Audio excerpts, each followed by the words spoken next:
Welcome to Illuminati Silver. We tell you the truth about silver. Today is Saturday the 14th of December 2019, and later today we shall be publishing our gold and silver weekly update, probably in about 3 to 4 hours' time.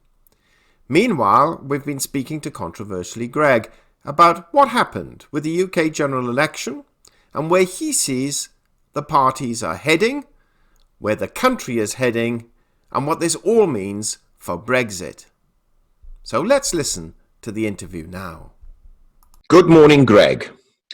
Good morning, and for a change it is, in many ways.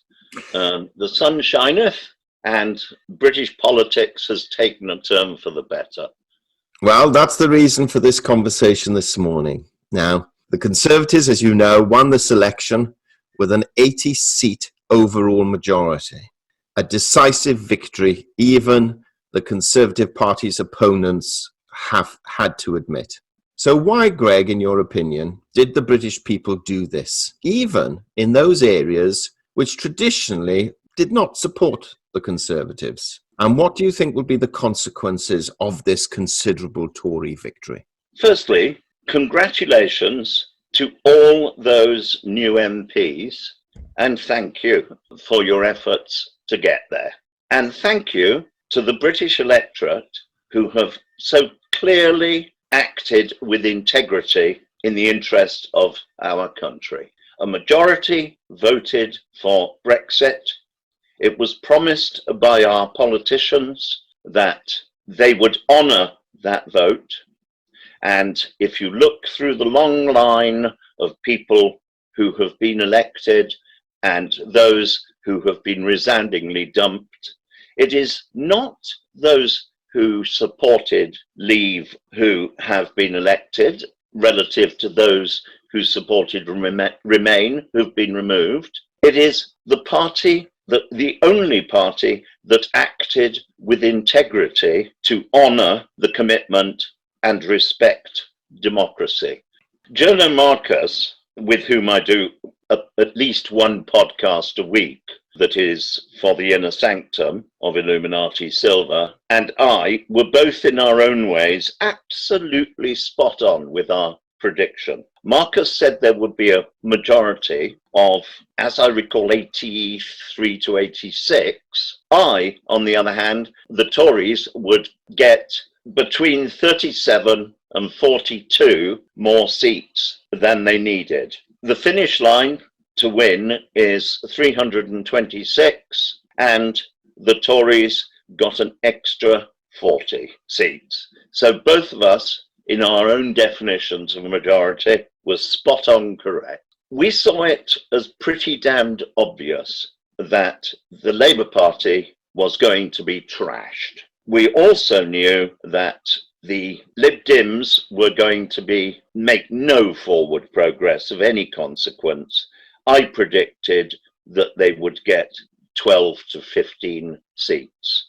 I was wrong. They lost a seat and got 11. I'm not surprised remotely that they lost Jo Swinson, the leader's seat, because who could honour her message and call it democracy? They were quite clearly had no understanding of the word liberal or the word democracy, for they were neither liberal in their policies nor democratic.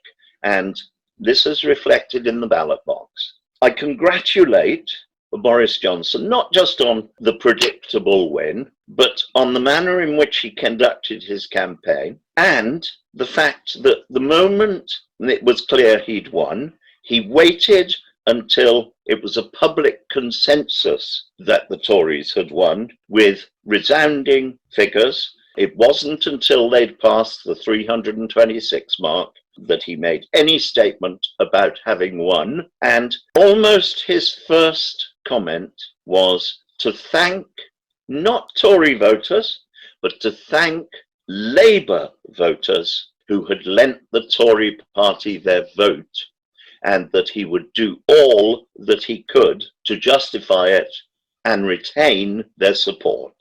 And one of his first moves will be to do a tour across what used to be called the Red Wall of old Labour seats that have now voted Tory. It will be a thank you tour. He doesn't need to thank the Tories. They already knew that the Tory party was the one that was going to honour the contract. So well done. And I hope he keeps on the same measure.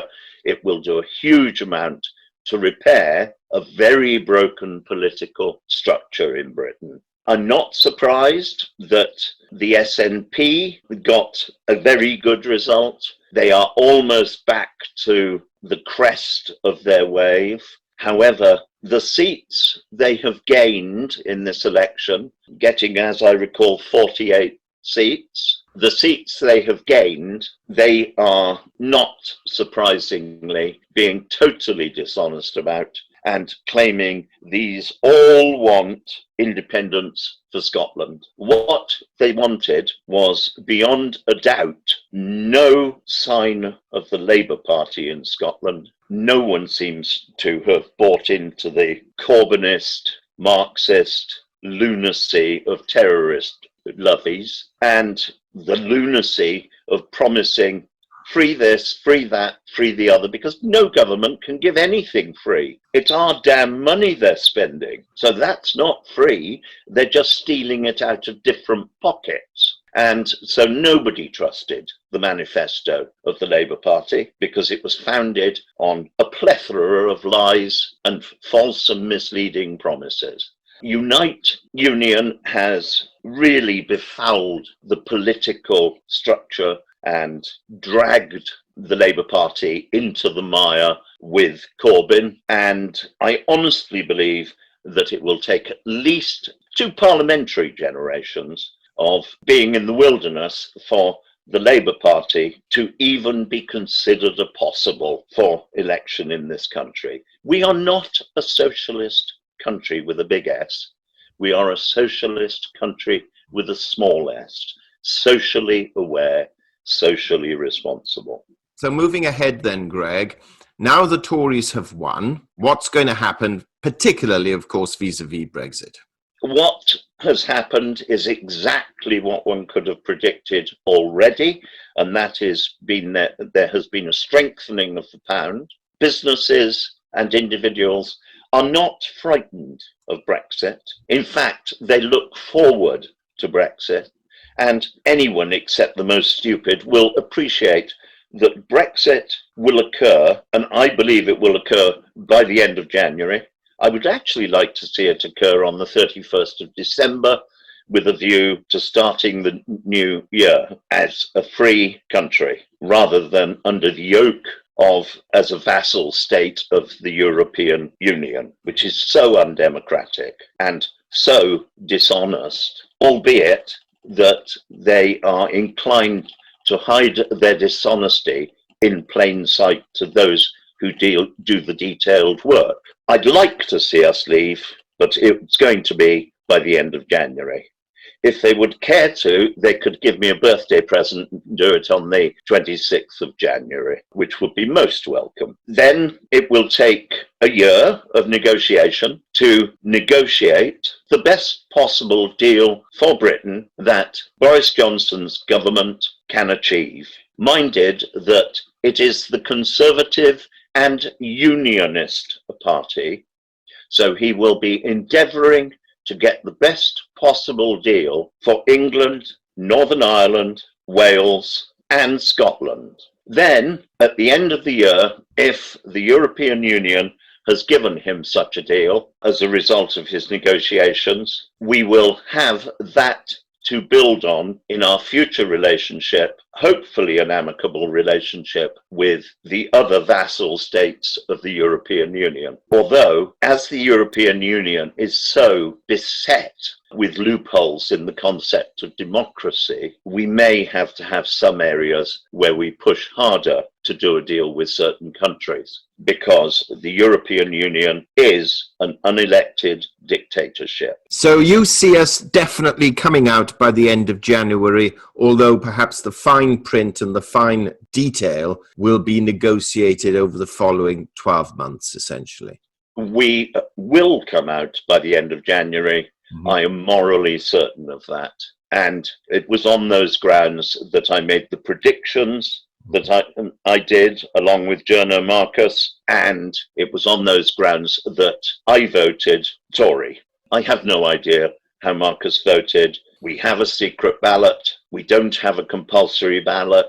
However, anyone who has chosen not to exercise their right to make a choice between the parties that are standing is considered to have voted by withholding or acquiescing through not voting. Unlike, for instance, Australia, where it is a compulsory vote and you must turn up even if you leave your ballot paper empty. Moving forward then, Greg, just very briefly, the political landscape will no doubt change. You've already stated that there will probably be 2 parliamentary terms that will pass, which is 10 years, before Labour will stand another chance of gaining a majority. So do you see Labour then finding perhaps, shall we say, a more centrist leader if they wish to gain any hope? And what's going to happen, because we noticed Nigel Farage's Brexit party gained 0 seats, and he's already talking of setting up another new party called the Reform Party. How do you see those 2 aspects panning out? Let's start with Farage. Isn't it time that somebody took him to the trade description courts? He keeps calling them political parties. He's never, ever had a position of any authority in a political party. He has merely led the Farage cult and given it a marketing name. And when he found that his marketing name of UKIP was beginning to smell like rotten fish to most people, he withdrew his cult's support. He abandoned that marketing company and left them to wither in derision with a sequence of dishonest, corrupt, and unpleasant, very poor leaders. They have never, since Alan Sked left, had anything but dishonest, corrupt, and poor leaders. It's just that it wasn't very noticeable to the general public whilst it was the Farage cult. He abandoned them and they have collapsed all but completely, not getting a single seat. They've never had individuals elected as UKIP to the Westminster Parliament. However, they have been seen as a single issue party to raise the profile of wishing to leave the European Union, and they have done well in European elections in the past.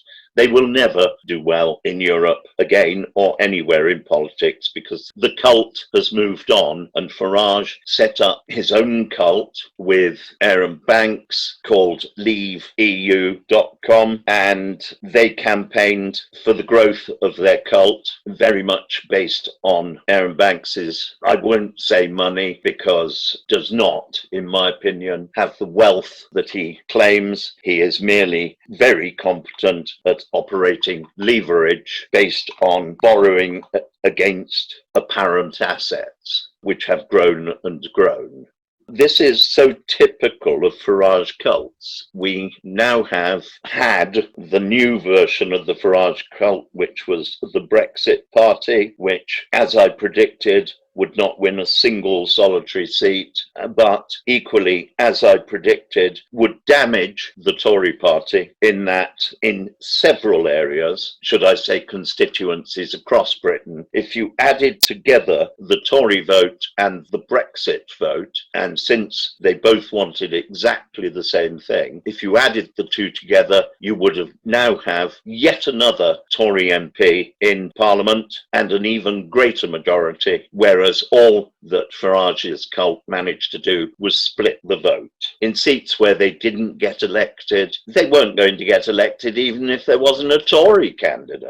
So he has been very, very damaging to British politics, and has been since the foundation of UKIP in 1993. The first cult he eventually seized control of from Alan Sked. Now he is talking already of abandoning those who backed his current cult, and he wants to start a new Farage cult It's a continuous process with Farage, it would seem, of basically moving to a new town and acting like a virgin all over again. Blatantly dishonest, absolutely predictable. His new cult, his marketing name is going to be the Reform Party, I gather. He did at one time register a marketing name, but he couldn't get it off the ground of Grassroots Party, just as he's registered a company in his own name called Thorn in the Side. He's made a great deal of money out of his progressive scams and Machiavellian behavior. Is estimated to be worth around 7 million. I can't confirm that this is the case. I think we've heard pretty much the last of Farage. I do hope so. No, he's actually going, we understand, he's actually going to America to support Donald Trump's re-election.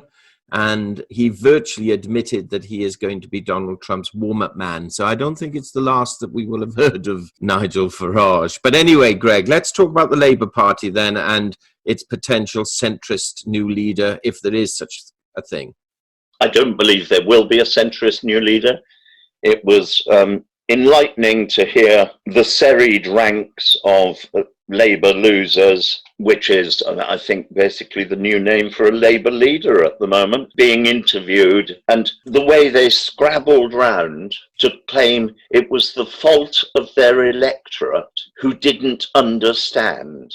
Are they saying that all the people they want to vote for them, they need to vote for them, are idiots?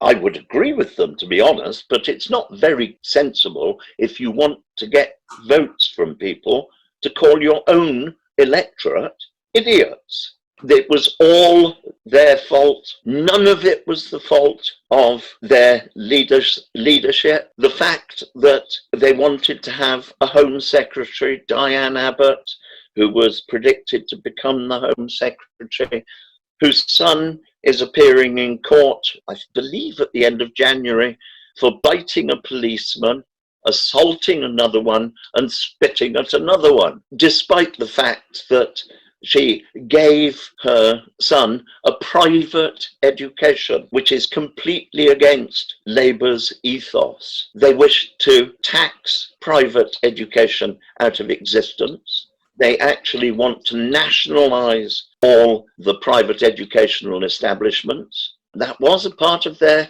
stated policy. However, the present front bench of the Labour Party would by then have managed to get their children through their private education. And Diane Abbott, to become Home Secretary, was absolutely risible. She made a complete prune of herself on Nick Ferrari's interview programme when she was promising police and police spending, and the figures she quoted worked out at about 4 and 9pence per policeman as an annual salary. She hadn't a clue what the figures were, although she was the one who was the spokesman for the party. She didn't even realise that what she was saying was a complete impossibility. Well, it can't be. It was Labour policy. And she notoriously, on one occasion when challenged for sending her son to private school, made the outlandish racist comment, well, a black woman will do anything for her son. Does she think that white, coloured people don't? It is the duty of parents to do all they can. But for a minister to make such a racist comment, unfortunately, was all too typical. The racism within the Labour Party has done them incredible damage, whether that racism is based on anti-white, pro-terrorist, or alternately, extreme anti-Israel, anti-Jewish comments. Whichever it is immaterial. The British people rejected it 100% on Thursday when they voted. That's where I see the Labour Party, but going even further, their leader, when he had won his seat in Islington, which is a very unrealistic reflection of British politics, or Britain for that matter, London being something of a foreign country nowadays, with an immense non-Caucasian, non-ethnic British population. He won his seat. He got a good majority in his seat, for which he is to be congratulated. It is one of the safest Labour seats in the country. And he stated in his election address, he stated that he would remain leading the Labour Party, but would not lead them into any future general election. He intended to remain to analyse where the voters had gone wrong and what the party could have done to get their message across more effectively, and to plan and progress the policies of the Labour Party for the future and a new leader. So that, in fact, is going to be the magic bullet that destroys what little is left of the Labour Party, because the Labour Party and the NEC have been seized by an extremist, implausible, Marxist-style, completely un-British, completely unpatriotic collection of policies, and it will be incredibly difficult for the Labour Party, even with a bloodbath, to eradicate this extremism which so ill suits our island temperament. I really do see the Labour Party as in the most dire of positions. And the only thing one could give as advice, well, I would advise the Labour Party to commit suicide, because I think they have been a liability for many, many years. They have never been in power and left at the end of their period in power anything but disaster. Every single Labour Party in the whole history of the Labour Party that ever had power has left the country with higher levels of unemployment than when it came to power, and also has left the country in a position of technical bankruptcy, having borrowed to the hilt, or, as with Blair and Brown government, sold off the National Health Service, as they most patently did, albeit cleverly, through PFI, which was Public Finance Initiative, and they left the people, the National Health Service of Britain, paying 76.9 million a year in interest on hospitals that the NHS had, prior to their move to PFI, owned outright. They had sold control under PFI and were effectively renting those hospitals back. The biggest sell-off in NHS history. And the impudence of the front bench policy of the Labour Party to claim that Boris Johnson, if he was elected, would be selling off the NHS beggars belief. And as Donald Trump, in fact, quite honestly, made the statement that of course they wouldn't be buying the NHS, and in fact they wouldn't want it if it was offered on a silver platter, because don't forget that the NHS is a massive loss-making delivery of a public health system free at the point of need, albeit when it was set up at the behest of cross-party decision that whoever was elected as the new government would implement the health service, and Labour was elected as the government of the day, and promptly Aneurin Bevan was appointed to implement the Beveridge Report, which was the Liberal, not Liberal Democrat, Liberal peer who had drawn up the plan for a national health service free at the point of need. I'm sorry about that. Taken off the hook, and I will call them back later. My apologies. They had politicized the NHS, and the root of almost all the problems that the NHS now has, and it does have huge problems, are as a result of the politicizing of the NHS by Aneurin Bevan, instead of the implementation, as had been agreed, of the Beveridge Report. So, Greg, on that point, we need to end this now. If you feel that the Labour Party are going to maintain their left-wing inverted commas, Marxist ideology. How can you say they might be back within 2 generations then? Because I think they will try to maintain it, but it will erode the party even further. And I didn't say they would be back after 2 parliaments. I said that they wouldn't be countenanceable until after 2 parliaments. I believe they will start their climb back after 2 parliaments.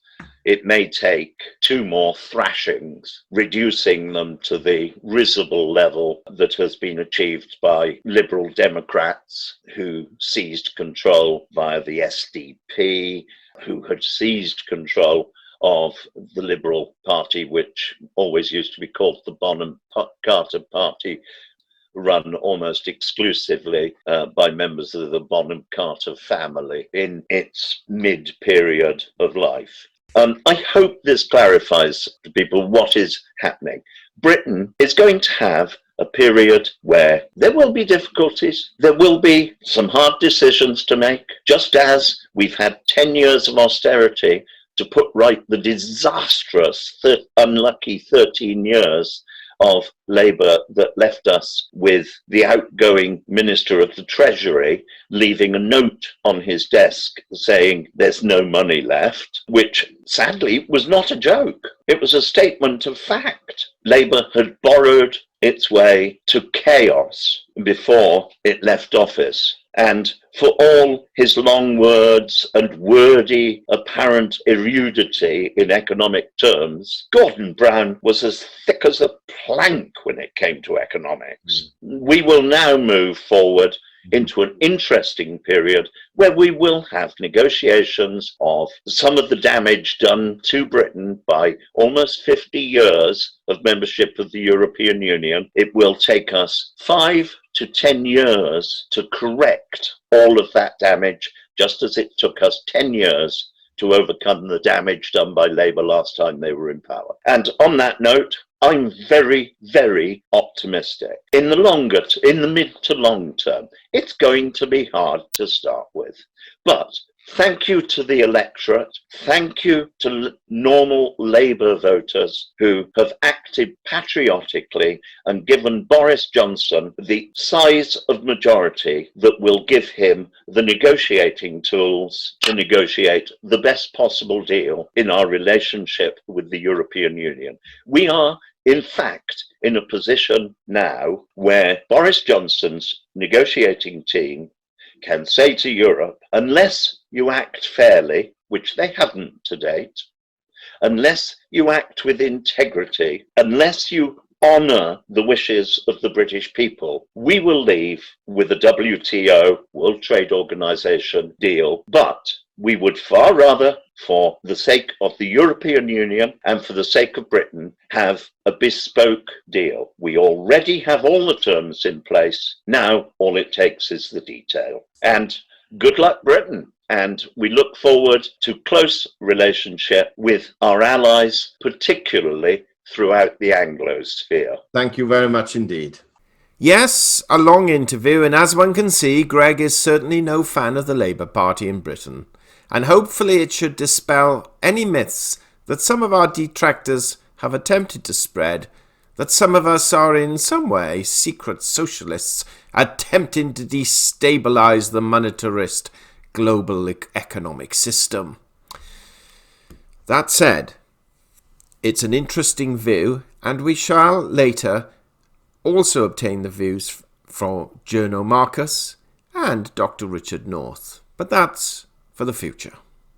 Meanwhile, thank you for listening. Please share your thoughts, and if you haven't already done so, please subscribe to our channel, press the bell sign so that you're notified of videos as and when they are published. And as mentioned at the start of this video podcast, we shall be publishing our Gold and Silver Weekly Update in a few hours' time. We hope you have found this video interesting and informative. And if so, please give it a thumbs up and share it on social media. Please ensure that you have subscribed to our channel and press the bell sign so that you are notified of any future videos.